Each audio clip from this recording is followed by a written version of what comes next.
Boa tarde, amigos. Nós recebemos com muito prazer o doutor João Vanderlei, que é um dos grandes nomes da medicina pernambucana. Ele vai nos falar de coração.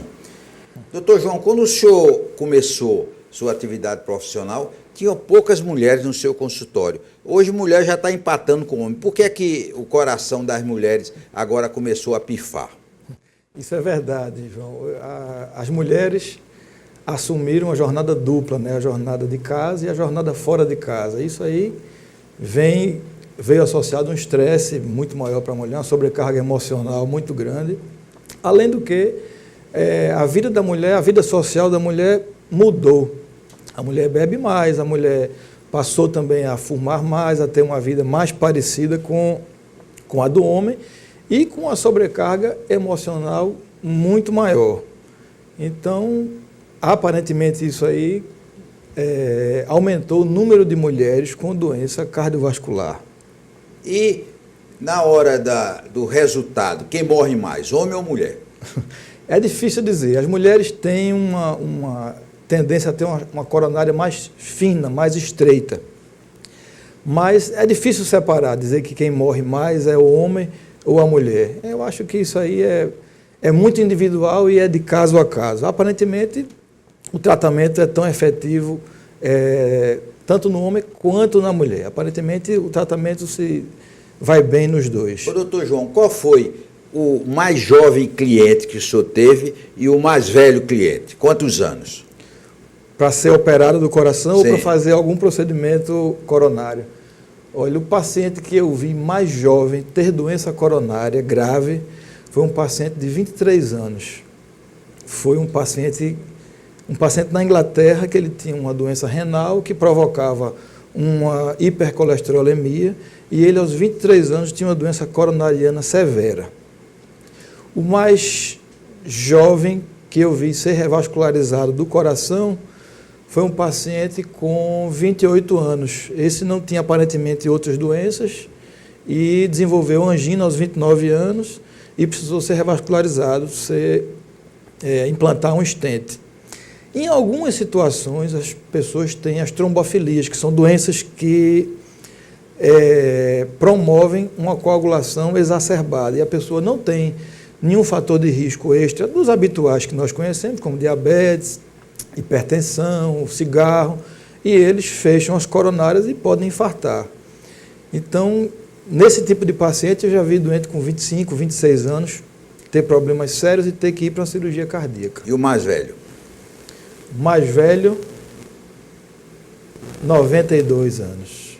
E deu bom resultado? Bom resultado, Foi? E está aí vivo e bem. 87, 88, cada vez mais as pessoas estão vivendo mais e chegam numa idade mais avançada com um bom estado físico e estado mental. E esses doentes estão sendo submetidos a mais procedimentos, né? Tanto cirúrgicos como os procedimentos não invasivos, cardiológicos, de troca de válvula aórtica, né? Que é uma doença que é comum no idoso, a válvula aórtica vai estreitando e a pessoa passa a ter clínica de falta de ar, dor no peito, angina. E você tem como fazer um procedimento sem ter que abrir o peito. Ô, doutor João, o que é o infarto? O infarto, basicamente, a gente explica, para explicar cientificamente, quando você tem um bloqueio numa artéria que irriga o músculo cardíaco. São muitas artérias que irrigam? São praticamente 3 principais artérias que se bifurcam. Então, dependendo da localização do infarto, você pode ter infartos com extensão, envolvendo uma extensão maior do músculo cardíaco, com repercussão maior na vida da pessoa, ou infartos pequenos.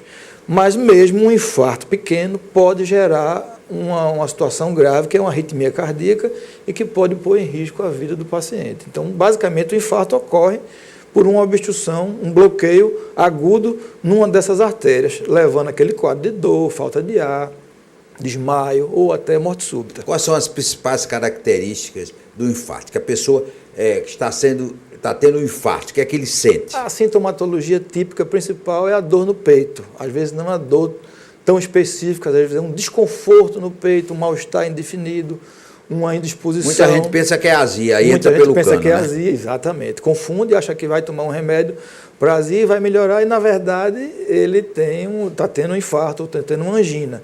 Então, o queimor retroesternal, a dor que geralmente a pessoa coloca a mão no peito e diz que é uma dor vaga, que não localiza muito bem. Mas outros sintomas típicos é a irradiação para o pescoço ou para a mandíbula, confundindo com uma dor de dente ou irradiação para os braços. Esses são os sintomas típicos e eles podem vir associados a sudorese fria, palidez e muita náusea. E uma sensação, às vezes, a pessoa descreve que é uma sensação de morte iminente. Essa é triste, né? Mas a pessoa não significa que está morrendo, mas a sensação é de uma coisa muito desagradável. Agora, existe uma teoria, não sei se é verdade, de que a maioria dos infartos acontece nas primeiras horas do dia, é verdade isso? Há uma tendência, porque pelo ciclo, o ritmo circadiano e uma liberação de cortisol nas primeiras horas da madrugada. Então, você tem um pico de liberação de adrenalina e a adrenalina faz com que as placas se rompam com a maior frequência nessa hora. Então, quer dizer, cardiologista não pode ser preguiçoso, não pode acordar tarde, não. Não, né? Tem que acordar porque cedo. Já tem cliente cedo, né? Cedo. E agora, é muito comum as ligações, são muito comuns as ligações cedo na manhã. Agora, o que é o infarto e o AVC? O AVC, bom, nós temos dois tipos de AVC, o AVC isquêmico e o AVC hemorrágico. O AVC isquêmico é a tradução no cérebro do infarto, no coração. É um infarto cerebral. A artéria lá em cima que irriga o cérebro, ela bloqueia também. E você leva a uma isquemia ou uma morte na região cerebral. O AVC hemorrágico, ele pode ocorrer após um AVC isquêmico, aquele tecido que morreu, ele pode sangrar, ou, mais comumente, por uma ruptura de um aneurisma. Então, tem um sangramento, uma ruptura de um vaso, e você tem uma hemorragia cerebral, também esse chamado AVC hemorrágico. Aí já não é com a cardiologia, ou é? Geralmente, quem trata a parte do AVC, na emergência clínica, é o neurologista. Hoje você tem um esquema no hospital de tratamento de urgência. Como tem um infarto, o neurologista de plantão, ele recebe o paciente, faz uma imagem rápida, diagnostica o AVC e vê se você pode desobstruir a artéria e salvar aquela área que está ali. Isso tem que ser um tempo muito mais rápido do que o infarto. No infarto você tem até 3 a 6 horas para você salvar o músculo cardíaco. O cérebro, esse tempo é mais curto, você tem que ir mais rápido para a emergência e com 1 hora, 2 horas, quanto mais rápido você puder desobstruir a artéria, melhor. Doutor João, eu já assisti uma vez e é uma coisa terrível, num avião, a pessoa vem com aquele negócio, dá um choque, e a gente vê aí nos programas de televisão, quando tem acidente, ele vem lá e bota aquele negócio, dá o choque. Que diabo é aquilo? Aquele é o desfibrilador. É o que é isso? É o desfibrilador automático. Então, é aquilo que a gente falou anteriormente sobre o infarto. Às vezes a pessoa tem um infarto pequeno e sofre uma arritmia maligna, que se não for tratada, ela vai morrer ali. Então, criou-se esses desfibriladores, que a proposta é que se tenha o maior número deles em locais públicos, como estádios de futebol, de basquete, academias de ginástica. Então, é o desfibrilador que a gente usa na prática, na emergência, numa cirurgia cardíaca, para dar o choque e restabelecer o ritmo cardíaco. Só que o leigo não vai saber manipular com isso aí. Aquele é um desfibrilador automático. Você tem duas páginas, 2 adesivos, você coloca no peito do paciente, aperta um botão, ele identifica o tipo de arritmia, dá o choque e trata quantas vezes for necessário. Se o paciente tiver uma chance de sair daquela situação, aquele aparelho é salvador. E a respiração boca a boca? Quando você tem uma arritmia, o mais urgente é você tratar a arritmia. Então, se o paciente parou ali e está com arritmia e você dá o choque muito rápido, é desnecessário. Se o paciente não retorna logo, aí você vai ter que lançar a mão da manobra de ressuscitação cardiopulmonar, a massagem cardíaca e a respiração boca a boca. Hoje dá-se mais valor a uma reanimação com a massagem cardíaca, dá-se mais valor do que a respiração. Então é mais importante você iniciar rapidamente a massagem, primeiro o choque, depois a massagem, depois vem a ventilação boca a boca. Depois do intervalo nós vamos continuar conversando com o Dr. João Vanderlei.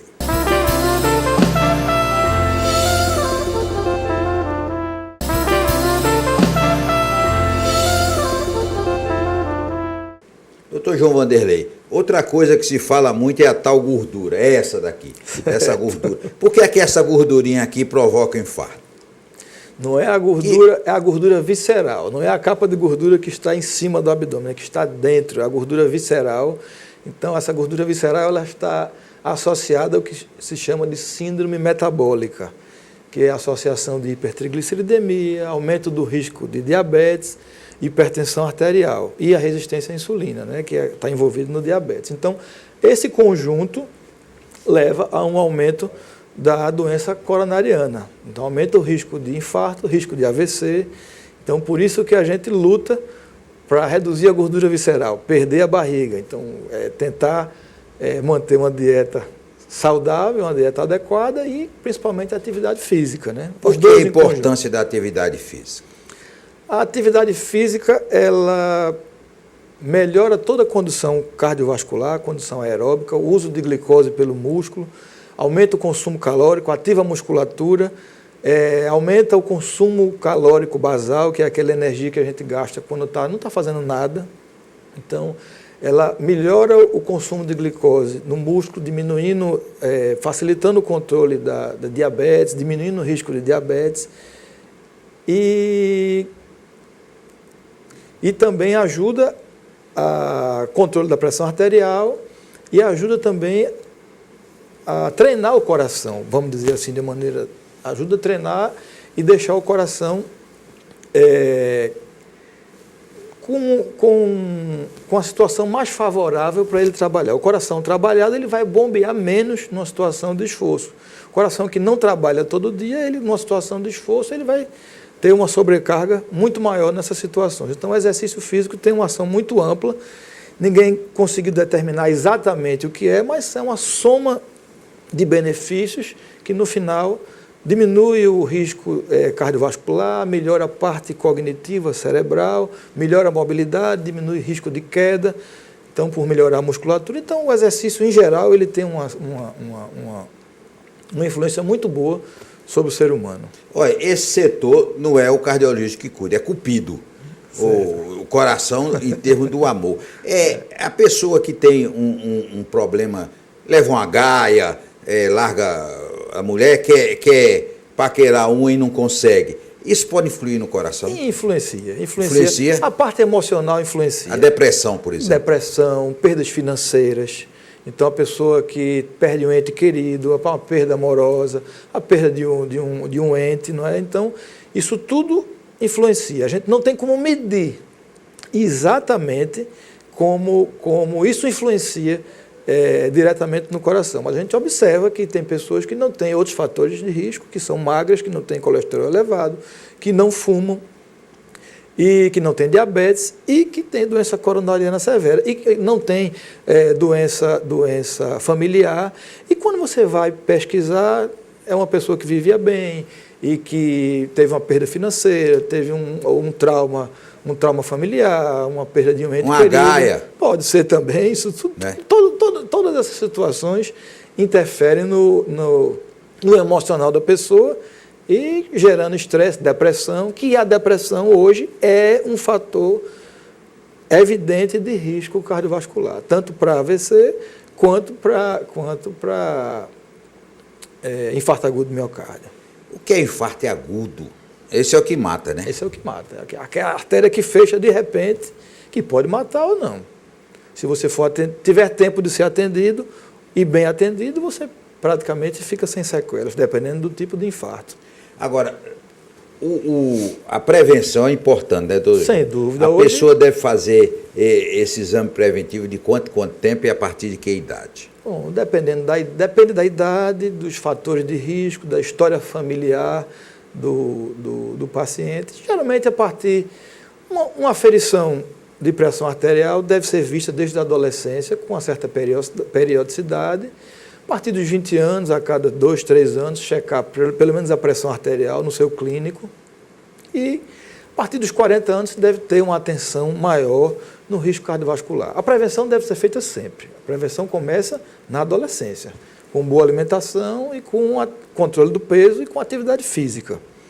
Mas a prevenção com médico e tudo mais, acima dos 40 anos, deve ter uma visita regular a cada ano ou a cada 2 anos ao seu clínico para avaliar colesterol, glicose, ver como é que está o peso, checar a pressão arterial e avaliar outros fatores de risco. Agora, de vez em quando, vai bater lá no consultório do senhor, o cara que não pratica esporte, chega no fim de semana, ele quer ser o cão do terceiro livro, né? Ele quer jogar várias partidas e o coração diz, não, aqui não, né? Exatamente. Isso aí é uma coisa ruim. A pessoa que vai fazer uma atividade de grande intensidade, ela deve se preparar, tanto do ponto de vista articular e muscular, como do ponto de vista cardíaco. Então, do ponto de vista cardiovascular, ele tem que estar preparado. Ele não pode passar 2 meses sem fazer nada, ou a semana inteira sem fazer nada e jogar uma partida de futebol de 90 minutos. Ele vai ter problema, vai correr o risco de ter infarto, vai correr o risco de ter uma lesão muscular, uma lesão articular. Então, todo esse preparo é importante. O atleta de final de semana ele corre mais risco, corre risco de lesões e risco de desenvolver um infarto, uma situação de risco na atividade esportiva. Doutor João, também tá na moda aí o tal do nutrólogo, agora virou essa profissão nutrólogo. Na faculdade não ensina nutrólogo. E eles passam uma receita de uns produtos feitos em farmácia de manipulação que podem causar sérios problemas ao coração, né? É preciso que a pessoa que receba uma receita dessa consulte o clínico geral, o cardiologista, e não comece a tomar, né? Isso. Negócio de emagrecimento uma coisa perigosa. Emagrecimento é uma coisa séria, então não há fórmula mágica. E o que a gente vê, que a gente pega no consultório e recebe no consultório com uma certa frequência, são pessoas que estão passando mal e a gente não sabe por quê.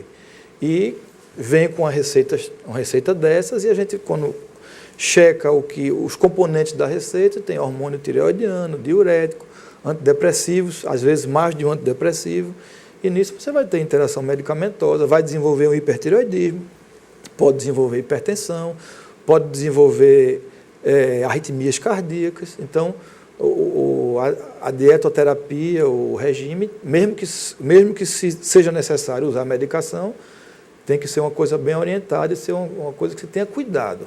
Olha, muitos clientes do senhor pedem autorização para usar Viagra. Pode usar Viagra? Pode usar Viagra. Pode, em geral pode. A inconveniência do Viagra é você associar, Viagra ou os outros similares, é a associação com os vasodilatadores, tipo Isordil, Sustrato e Monocordil, porque a associação pode levar a uma hipotensão severa e a pessoa passar mal. No geral, a pessoa estando com uma boa aptidão cardiovascular, não é o Viagra que vai causar problema. Geralmente o que causa problema é o velhinho que está sem ter sexo há muito tempo, toma o Viagra e vai fazer esforço. Então, o esforço... Normalmente o velho só quer a nova, né? Cavalo velho, capim novo, né? Aí esse é que é o problema. Esse é o problema. Né? Esse é o problema. Porque o esforço, o problema é o esforço. O Viagra, na verdade, foi lançado como um remédio para ser usado na cardiologia, como um vasodilatador. E o efeito colateral foi esse aí que... Agora, o senhor falou aí do Isordil. Tem gente que só vai para todo lugar com Isordil no bolso. Que diabo é o Isordil? O Isordil é um vasodilatador coronariano. Então, a pessoa que tem angina crônica... Que diabo é angina? Aí vem um nome novo. O que é angina? Angina é aquela dor... A descrição da angina é uma dor opressiva que ela se inicia com o esforço e melhora com o repouso.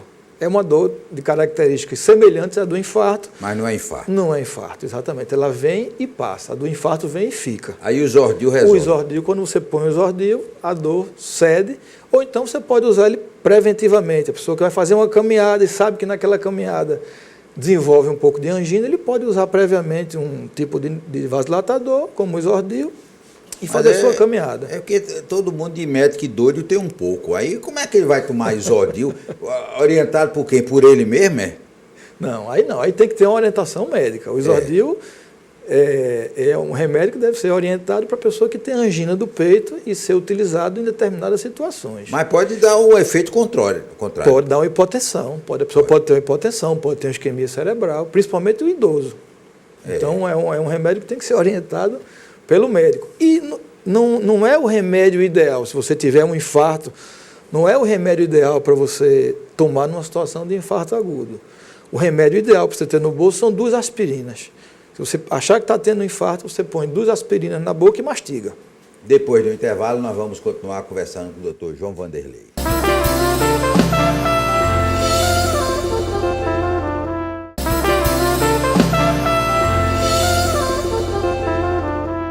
Nós vamos continuar conversando com o Dr. João Vanderlei. Aspirina, é bom tomar todo dia, doutor João?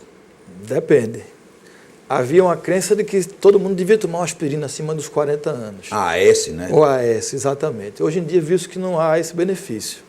Então, essa prevenção primária, como se chama, a pessoa que nunca teve infarto, aparentemente não deve tomar aspirina, a não ser que haja uma indicação clara, porque aumenta o risco de sangramento digestivo, AVC.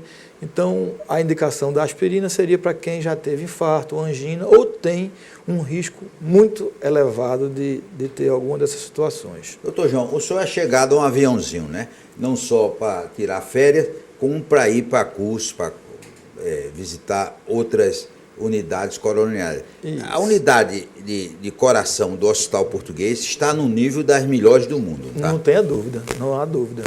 A estrutura física do hospital é fantástica.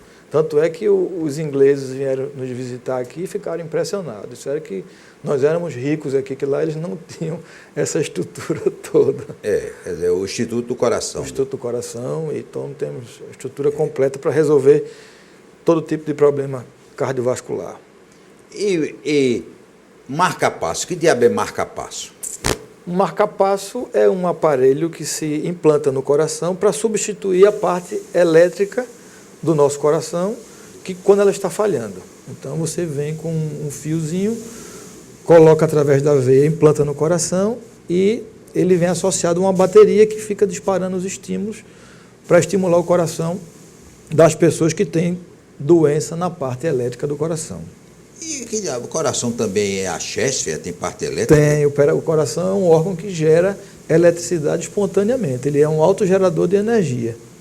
E tem um sistema de condução que distribui essa eletricidade pelo coração, e quando há uma falha nessa geração ou na condução, a pessoa pode ter bloqueios, ter sintomas de muita astenia, desmaiar, perder a consciência, e o marca-passo implantado resolve tudo isso, a pessoa tem uma vida normal. Agora, hoje, com esse esquema, como o senhor disse, de eficiência do Hospital Português, o período de recuperação é cada vez menor, né? Da pessoa voltar a trabalhar. Sim, né? sim, em tudo, né? Em toda a medicina, as técnicas anestésicas melhoraram, as técnicas cirúrgicas melhoraram, o treinamento do cirurgião melhorou, então tende-se a ter um tempo cirúrgico mais curto, e isso aí reflete na recuperação do paciente. Alguns conceitos também mudaram. Muito antigamente, o doente se operava e passava 10 dias deitado, sem se movimentar. Hoje você sabe que a mobilização e a atividade precoce é melhor para a recuperação física do paciente. Quer dizer, colocar, por exemplo, no hospital o infartado para andar é importante. É importante, precocemente. Tem aquele períodozinho que se respeita, mas com 24, 48 horas, passada aquela fase aguda, o doente já começa a se movimentar, para prevenir outros problemas. E por que é que depois da cirurgia tem que ir para a UTI? A UTI é o lugar que se diz, Deus está chamando, UTI. Por que é que tem que passar um períodozinho na UTI? Bom, a gente diz que a UTI é um mal necessário, né? O paciente que é operado ou que está sob risco, está numa situação instável, ele tem que ser monitorado o tempo todo. Não pode ir para um apartamento e ficar sem serviço. Então tem um enfermeiro e um médico observando os parâmetros do paciente sem parar, o tempo todo olhando, até que passe aquela fase mais instável, a situação se equilibra e você recebe alta para o apartamento. Agora vamos mudar de assunto. Doutor João é neto de um ex-presidente do Náutico, doutor Fernando Vanderlei, né? Isso. Mas aí o Náutico ficou apenas como torcida? Não, eu participo da vida do Náutico, sou conselheiro do Náutico, meu filho participa da vida do Náutico também. Infelizmente, estamos passando uma situação difícil, muitos conflitos no clube, mas são períodos que passam e que, como no futebol, tem altos e baixos, e você... Mas o senhor não sonha repetir do seu avô, não, de ser presidente? Não tenho essa intenção, mas participo da vida do clube e procuro ajudar dentro do possível. E dentro de futebol, por que é que de vez em quando tem um jogador morrendo dentro de campo? Por quê? Bom, isso tem essas situações, algumas situações passam desapercebidas. Porque esse desfriador agora ficou obrigatório. Obrigatório. A principal causa de morte nesses jogadores é a miocardiopatia hipertrófica, que é uma doença genética, quando o músculo do coração ele aumenta e forma umas áreas de fibrose e focos de arritmia. Então a pessoa faz esforço sem sentir nada e pode ter uma morte súbita no campo. E pode ter infarto, em situações graves, como a gente já falou, de coagulação exacerbada, são situações mais raras, mas a principal causa é a morte súbita na miocardiopatia hipertrófica, que tem como ser vista numa avaliação prévia bem feita. Alguns casos são mais discretos e podem passar despercebidos. Agora também tem casos de torcedor que morre, né? Aí com emoção. O torcedor é o grande sofredor do futebol. Sim, mas ele no campo pode ter um infarto. Pode. A descarga adrenérgica, o envolvimento do torcedor, a paixão do torcedor é uma coisa fenomenal. Então, quando você tem uma emoção, tanto uma positiva quanto negativa, aquelas emoções são intensas e você tem uma descarga de adrenalina muito grande, você pode ter uma parada cardíaca no campo. Tem que ter cuidado com isso. Certo. Nós queremos agradecer, doutor João Vanderlei, foi uma honra e um prazer tê-lo aqui no nosso programa, por essas informações importantes. E lembrando, não pode fumar, não pode estar gordo, não pode comer o que quer e tem que fazer atividade física. Um forte abraço, até o próximo sábado, se Deus quiser.